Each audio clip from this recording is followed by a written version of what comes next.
Bom, meus amores, como eu já disse, já dei todos os recados, a aula de hoje vai ser sobre citações na redação. Quais são os tipos de citação que vocês podem fazer e como fazer essas citações, isso também é muito importante. O nosso lindíssimo corretor Gabriel, ele falou comigo que vocês às vezes têm dificuldades em falar sobre o instituto de pesquisa, né, que vocês citam, sobre algumas siglas, né, dos institutos que vocês citam na redação de vocês. Então, esse vai ser o foco, tá, da nossa aula de hoje. Então, tá aí, citações na redação, tipos e como fazer. Vem comigo. Galera, primeiro eu vou responder sobre perguntas frequentes de vocês, tá? Muita gente me pergunta, eu preciso fazer citações? E quantas, em média, é em cada redação?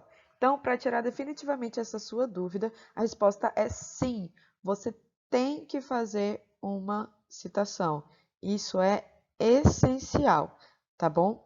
Galera, eu coloquei as respostas aí no slide, caso vocês queiram que eu disponibilize depois, caso vocês queiram dar uma olhada não no vídeo, mas só no slide, eu deixei aí explícito, tá? Escrito bonitinho.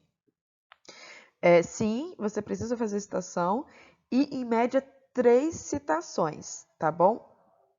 Ó, essas 3 citações, como eu já disse, elas vão estar divididas, né? E aí a gente já a gente já responde a pergunta de baixo, que é como serão essas citações, tá? Elas vão estar divididas de citações da sua formação, ou seja, filósofos que vocês sabem, livros que vocês sabem, contexto histórico que vocês sabem, e as citações do texto motivador, tá? Então vai estar subdividido em citações que você tire de você mesmo, da sua formação do ensino médio, e citações do texto motivador. E aí são 3. E aí, professora, o que eu faço? Você pode fazer 2 citações suas, tá? 2 citações suas, que você tirou do seu ensino médio, ou seja, um contexto histórico lá na introdução e uma citação de um filósofo no desenvolvimento, ou o contrário, e uma citação do texto motivador. Ou você pode fazer o contrário disso. Você pode citar 2 coisas, 2 dados do texto motivador e um que você saiba, tá bom? Então você pode variar essa questão da citação. Mas o ideal são 3. Uma na introdução, uma no desenvolvimento 1 e uma no desenvolvimento 2. Observe, isso é o ideal. Professora, eu posso fazer 3 citações, uma na introdução, a outra no desenvolvimento 1 e a outra na conclusão? Pode sim, tá bom? Mas o modelo que eu acho mais ideal, que a redação ficar mais organizada, é desse jeito que eu falei. Uma na introdução, que eu acho que é um pouco inevitável, e 2 no desenvolvimento. Uma no desenvolvimento 1 e a outra no desenvolvimento 2. Beleza? Eu posso tirar alguma citação, eu posso retirar alguma citação minha do texto motivador? Então, sim, né?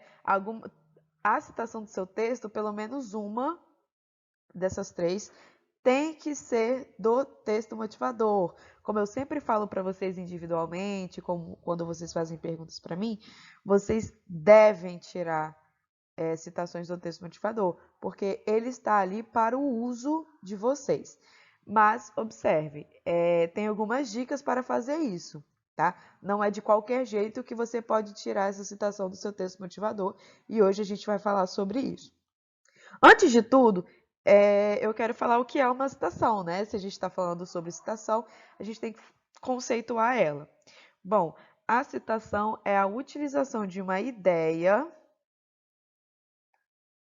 ou opinião de outra pessoa em seu próprio texto para diferentes fins, como reforçar um posicionamento ou explicar algo, por exemplo. Para isso, deve-se referenciar o autor sempre. É lógico, né? Essa citação que a gente coloca aí é a citação de pessoas, tá? Que você utiliza da ideia dela ou da opinião dela para reforçar os seus argumentos dentro do texto. É o que a gente chama de argumento de autoridade. Por exemplo, você está falando da defesa sobre educação no Brasil. Pô, você pode muito bem pegar uma citação, uma ideia, uma opinião de Paulo Freire. Por quê? Porque ele é a autoridade dentro desse assunto. Se você usa um argumento de Paulo Freire dentro dos seus argumentos, para reforçar seus argumentos, você os torna com mais credibilidade. Então, a citação serve para isso, para dar maior credibilidade aos seus argumentos, né? Porque tá lá, Emanuele fazendo a sua redação e eu falo que a educação é importante. Tá, mas quem é Emanuele na fila do pão? Vocês concordam comigo? Emanuele, enfim, não é ninguém importante desse cenário. Mas a partir do momento, por exemplo, que eu compartilho a ideia com Paulo Freire, de Paulo Freire, que é patrono da educação brasileira, eu ganho mais credibilidade dentro dos meus argumentos. Tudo bem? Então, tá aí o conceito de citação. Nós vamos agora, galera, para os tipos de citação. O primeiro tipo de citação que vocês podem fazer é a famosa citação direta, tá? A citação direta, galera, é quando você cita exatamente o que o autor disse, com as palavras dele de modo literal, beleza? Então, eu coloquei a conceituação aí para vocês. Nesse tipo de citação, você irá inserir as palavras do autor de forma literal e entre aspas. Então, observe, se você coloca realmente o que o autor disse, sem mudar palavra alguma, você deve colocar aspas na sua citação. Ou seja, você deve registrá-la da mesma forma como elas foram ditas ou escritas, né? Ou a sua tradução. Portanto, esse é um tipo de citação informativa, né? É informativo, mas é informativo. E aí eu dei o exemplo.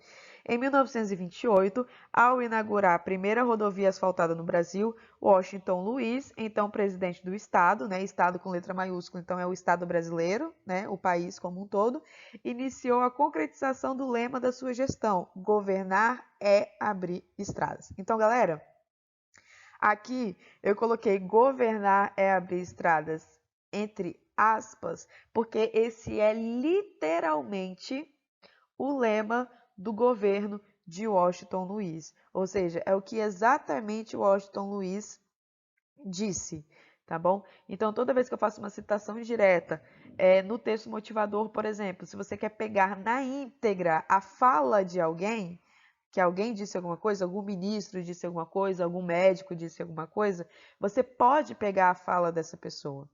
Observe, não é a informação do texto, é a informação da pessoa que disse, tá bom? Você não pode falar, segundo o texto motivador 3, não. Você cita o quê? Pessoas e instituto de pesquisa. Você não cita o texto motivador, tá? Isso é muito importante.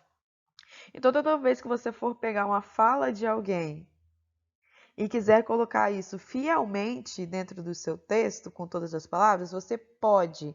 Só que você tem que colocar a fala na íntegra entre aspas, beleza?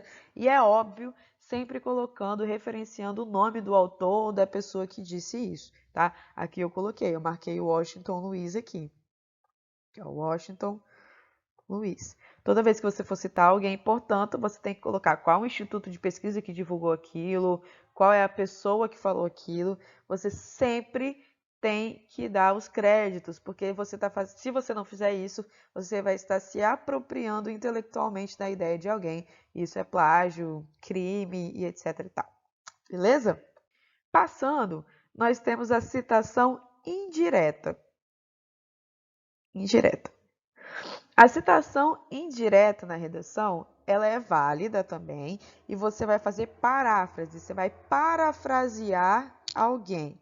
Ou seja, você vai falar a ideia da pessoa, mas não necessariamente na íntegra. Isso é muito importante para a redação do Enem de vocês, por causa do seguinte, galera. Às vezes você tem a ideia do autor na mente, mas você está nervoso ou por uma questão de não decorar, você não sabe exatamente o que ele disse. Entendeu? Não tem problema. Bom, se você sabe exatamente palavra por palavra o que ele disse, você vai fazer a citação direta e vai colocar entre aspas. Caso você não saiba, não tem problema. Você pode fazer a citação indireta e parafrasear a ideia do autor. Vamos lá para os conceitos, então, que eu coloquei dentro do slide. Uma citação indireta para a redação ocorre quando eu trago a ideia central de um autor reproduzida nas minhas palavras. E observe, você tem que dar o crédito para esse autor. Porque a ideia, por mais que não sejam as mesmas palavras, a ideia é dele. E se você se apropriar disso, vai ser apropriação intelectual do mesmo jeito e aquela questão de autoria e plágio que eu já disse no slide anteriormente. Muita atenção para não cair em pegadinhas. Nesse caso, nós não utilizaremos aspas, mas precisamos creditar o autor. Então, quando você faz uma citação indireta, ou seja, quando você cita a ideia do autor, mas não necessariamente na íntegra, né, literalmente o que ele disse, você não vai colocar aspas, beleza? Você só coloca aspas se você sabe exatamente o que ele disse. Então, veja só. Aqui eu coloquei a frase de Sócrates que fala só sei que nada sei. Bom, a frase na íntegra, então, entre aspas, é só sei que nada sei. Só que aqui eu parafraseei o filósofo. E olha só como é que ficou a citação de Sócrates indiretamente. De acordo com Sócrates, filósofo grego, a nossa única certeza é de que não sabemos, ou seja, estamos em constante aprendizado. Ou seja, galera, eu interpretei, certo? Eu interpretei a frase só sei que nada sei, do Sócrates, e coloquei dentro da minha redação. Eu coloquei essa citação na íntegra? Não. Então, eu não coloquei entre aspas. Essas aspas que eu coloquei aqui, né? Vou falar, né? Porque vai que as pessoas confundem.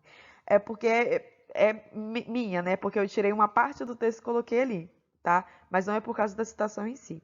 E aqui nós temos, o filósofo grego Sócrates defende que a nossa única certeza é a de que não sabemos, e dessa forma estamos em constante aprendizado. A mesma coisa, eu peguei a frase só sei que nada sei e tirei a ideia. Como eu não coloquei na íntegra, eu não coloquei essa parte do meu texto entre aspas. E vale dizer, se eu tivesse colocado de acordo com Sócrates, o filósofo grego, só sei que nada sei, aí sim, esse só sei que nada sei, eu deveria colocar em citação direta, ou seja, usando aspas. Beleza, galera? Então agora vocês sabem a diferença entre citação direta e citação indireta. Então toda vez que vocês forem colocar uma citação do seu texto, reflita e veja se você está citando na íntegra o autor ou não, porque isso faz total diferença na hora de você colocar aspas, né? Caso você confunda e troque, com certeza vai ser tirada nota de vocês na competência 2. Então fiquem muito atentos em relação a isso. Bom, passando aqui agora, vocês têm muita dúvida nisso aqui. Como tirarei a citação do texto motivador? Galera, como eu já disse anteriormente, vocês devem tirar uma ou duas citações do texto motivador, correto? Só que na instrução de redação de vocês, tem sempre lá, você não pode o quê? Fazer cópia do texto motivador, senão a sua redação será zerada. Então, a linha é muito tênue entre tirar a citação do texto motivador e copiar o texto motivador em si, entendeu? Mas a gente tem macetes para isso. E um macete para isso é a questão da paráfrase. Observe, eu peguei aqui um texto motivador, é o texto motivador 3, do tema a democratização do acesso ao cinema no Brasil, que foi o tema da redação de 2019 do Enem. Então, aqui no texto 3, nós temos esses dados estatísticos aqui, beleza? E aí, eu queria citar esse daqui, deixa eu colocar um asterisco aqui azul. Eu queria citar esse e esse. Aluno, presta atenção. O que eu não posso fazer? Eu não posso pegar e colocar 88% dos telespectadores assistem a filmes na TV regularmente. Eu não posso colocar isso desse jeito. Eu não posso pegar e falar 17% da população frequenta o cinema no total. Por quê? Porque seria pegar Ctrl C do texto motivador e Ctrl V dentro da minha redação. Eu não posso copiar trecho, mas eu posso citar, eu posso parafrasear. E olha só como é que eu fiz aqui para exemplificar vocês. Vocês vão se apropriar da informação, mas não vão se apropriar do trecho. Olha só, segundo dados do ano de 2019, divulgados pelo site Meio e Mensagem, né, estava aqui embaixo a fonte de pesquisa, vocês sempre devem citar. No Brasil, a porcentagem de habitantes que assistem filmes, que assistem a filmes, beleza? Assistem a filmes na televisão costumeiramente é de 88%. Olha só o que eu fiz. Eu peguei essa informação aqui e coloquei o quê? Em outras palavras, mas quer dizer exatamente a mesma coisa. Eu tenho certeza que você, aluno, já fez isso no trabalho de escola, né? Ele morreu em 1998. Aí você coloca, em 1998 foi o ano da sua morte. É exatamente isso que vocês vão fazer, tá? Você pode se apropriar de números, né? Você pode se apropriar do dado, mas do texto em si, não. Inclusive, o dado, né, o número tem que estar exatamente do jeito que é dado, a gente não pode mudar. Mas você sempre pode driblar isso. Por exemplo, se está lá 50% dos brasileiros fazem isso, você pode colocar metade dos brasileiros fazem isso. Se tem lá 52% dos brasileiros fazem aquilo, você pode colocar um pouco mais da metade dos brasileiros fazem aquilo, entendeu? Então, você pode jogar, fazer algum jogo, né, de paráfrase aí, mas copiar, não. Aí eu continuei. Porém, apesar de assistirem muitos filmes em casa, aqueles que frequentam salas de cinema é muito inferior, somando apenas 17%, né? Que eu peguei essa informação aqui, 17% da população frequenta o cinema no total, e joguei desse jeitinho aqui dentro do meu desenvolvimento. Galera, vocês entenderam como é que vocês têm que fazer essa questão da citação? Então, ó, você pode se apropriar de números, você pode se apropriar da informação, mas do texto, jamais, beleza? Fiquem atentos nessa questão aí, porque se você tirar exatamente como está do texto motivador, você corre o risco de zerar a sua redação por plágio, mesmo referenciando um instituto de pesquisa ou a pessoa. Show? Vamos lá! Vocês têm várias dúvidas em relação a isso daqui e a gente vai sanar essas dúvidas de uma vez por todas. Dúvidas sobre a fonte de pesquisa. Então, nós temos aqui, você sempre deve citar a fonte de pesquisa. Tudo que você tirou que não é seu, né, alguma citação, alguma ideia, algum dado, tudo que você tira do texto motivador ou até mesmo da sua formação que não é seu, você deve citar a fonte. Ou seja, sempre coloque no seu texto o instituto que divulgou aquele dado, o site ou a pessoa que proferiu aquela fala. Observe. Aí eu tirei um trecho de uma redação nota 1000.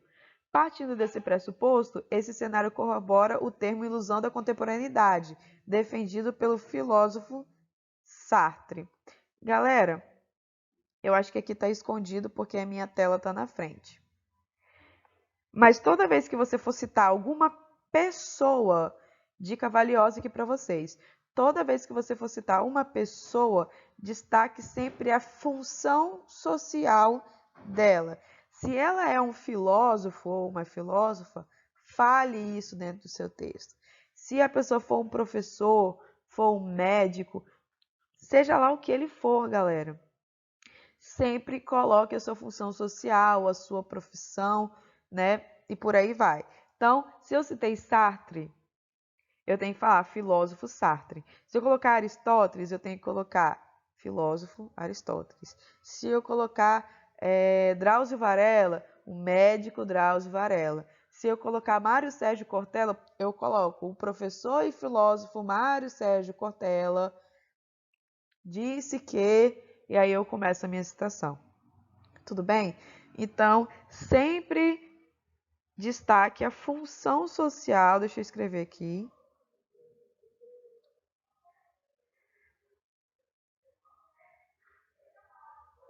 Função, essa letrinha de alfabetização. Função social.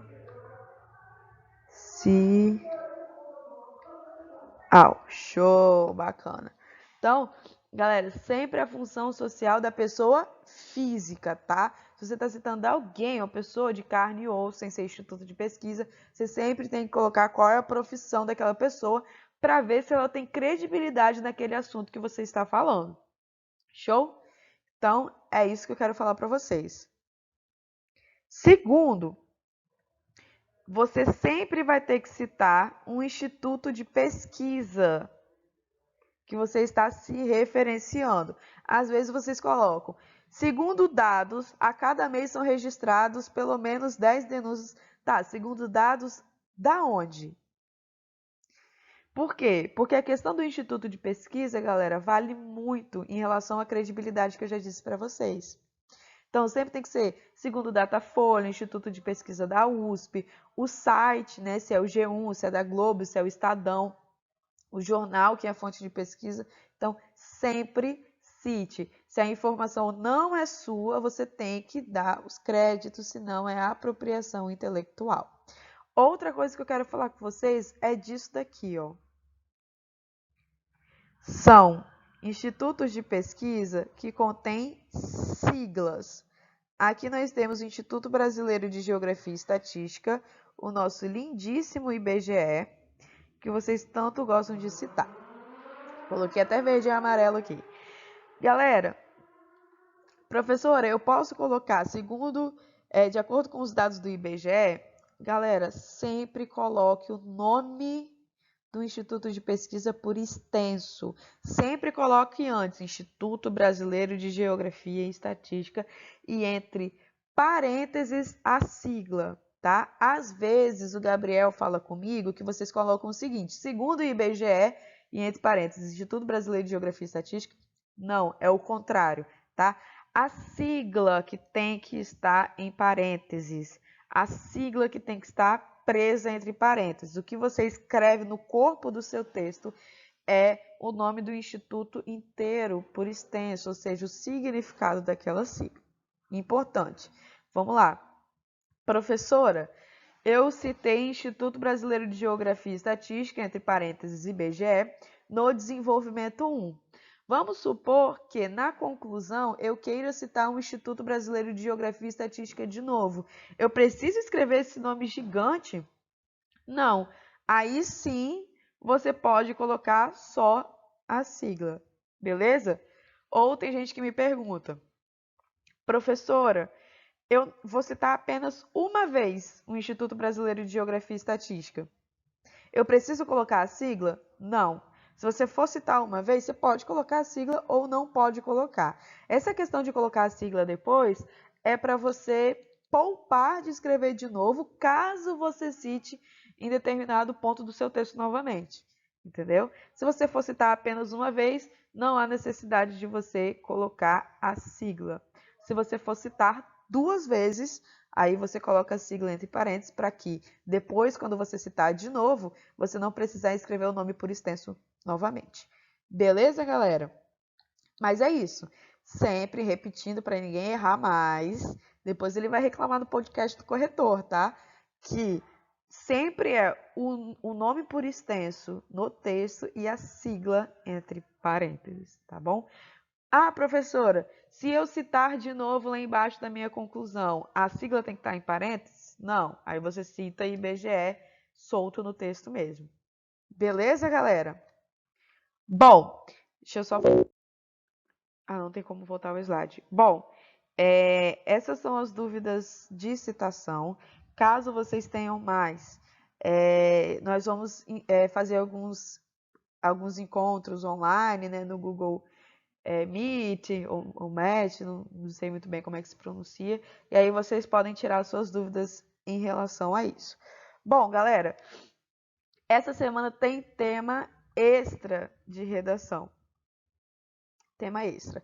Esses nossos temas extras, galera, são temas que a gente vai especificar um pouco mais. Porque, por exemplo, como eu já disse, o tema do Enem estão pegando, a redação do Enem está pegando macrotemas e está colocando esse macrotema para uma parcela social ou para um determinado nicho, né, daquele macrotema. Por exemplo, a gente teve em 2018 a questão de educação inclusiva para deficientes, mas ele pegou deficiente e colocou para surdos. Conseguiram compreender? Ano passado a gente teve democratização do acesso à cultura, mas ele pegou a palavra cultura e especificou para cinema. Conseguiu compreender? Então aqui, nesses temas extras, a gente vai fazer a mesma coisa. A gente colocou a questão da depressão e a gente colocou de uma maneira mais individual, que é nos idosos brasileiros, né? A gente já sabe, né, que depressão é um tema muito importante. Todo ano vocês fazem redação sobre depressão, né? Porque é um tema muito cotado. Só que a gente vai pegar esse tema depressão e vai fechar para idosos, para especificar um pouco mais o tema e ver se a gente acerta, né? Ou treina para uma questão de temas mais específicos, beleza? Então, dessa semana, a depressão nos idosos brasileiros. Esse tema ele não está na apostila. Eu vou passar o PDF para vocês no grupo com o texto motivador, beleza? Aí, só para passar rapidinho para vocês um possível esquema de redação, de causas e consequências, assim como a nossa lindíssima Isabela faz com vocês, eu vou fazer a mesma coisa para esse tema extra, tá? Eu acho que para vocês é o aumento da depressão dos idosos brasileiros. Eu acho que esse que é o tema da semana na íntegra, tá? E aqui eu vou passar as possíveis causas e consequências para isso. Bom, galera, como causa, galera, desculpa estar coçando o nariz toda hora, mas é porque eu tô com uma rinite. Rinite como sempre, né? Mas enfim. Como causa da depressão, do aumento da depressão dos idosos brasileiros, eu coloquei aqui mudança corporal e mudança no papel social. Então, gente, essa parcela social, às vezes, tem esse aumento no número de depressão. Por quê? Porque cada vez mais, hoje, no nosso cenário atual econômico e etc., nós valorizamos cada vez mais o trabalho, né? E nós temos algumas falas sobre o trabalho, sobre que ele enobrece o homem, que o trabalho é essencial, porque você tem que contribuir para o seu país de alguma forma, etc. E o idoso, ele tem essa mudança do papel social dele. Então, ele não é mais contribuinte, ele não é alguém ativo dentro da sociedade.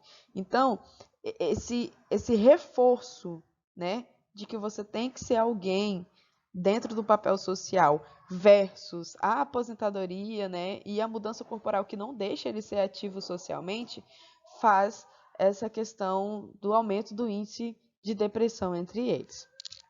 Uma segunda causa possível aqui, galera, tá uma questão do abandono familiar. E isso tem a ver com o trabalho também, né? Cada vez mais o mundo ele tá muito acelerado. As pessoas trabalham cada vez mais, as pessoas formam famílias e saem de casa. Então, querendo ou não, nós ficamos cada vez menos, né? Nós saímos das casas dos nossos pais, né? Os seus pais saíram da casa dos seus avós, formaram família, o ritmo de trabalho aumentou e aumenta cada vez mais, e aí a gente tem um abandono da família em relação ao idoso. Então, isso também é uma causa de depressão entre eles, porque quanto mais o tempo for passando, certo? Mas a família tende, dentro das suas obrigações de cuidar da família, de trabalhar, etc e tal, se distanciar dos seus avós, dos seus pais, dos seus bisavós, enfim. E aí pode causar depressão neles também. E também a depressão nos idosos pode ser relacionada ao sentimento de luto frequente.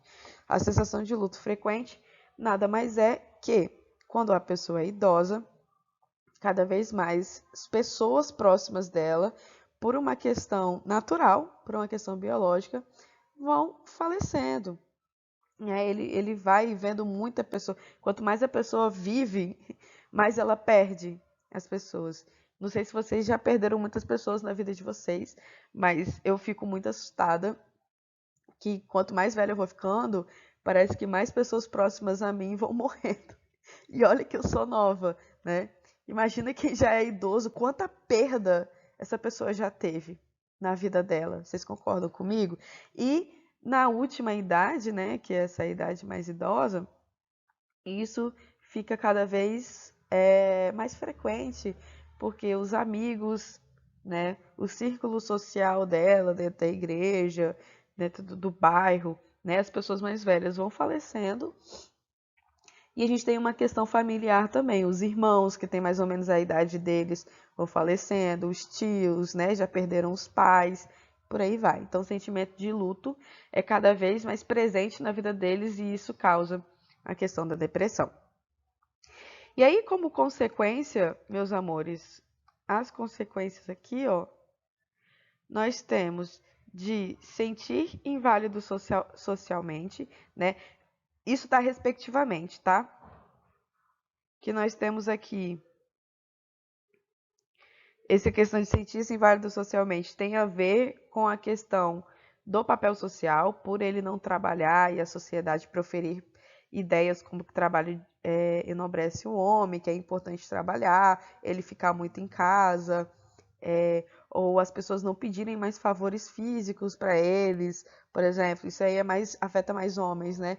Tipo, sobe aqui nessa escada para fazer tal coisa, conserta tal coisa para mim, e etc e tal. Isso pode fazer com que ele se sinta inválido e, consequentemente, né, ver que as coisas estão mudando, que as pessoas não precisam mais dele, enfim, sentir essa invalidez, né? O abandono familiar tem a ver com isolamento social e o sentimento de tristeza frequente, né? É uma consequência. Então, esse isolamento social e esse sentimento de tristeza frequente pode ocasionar uma depressão.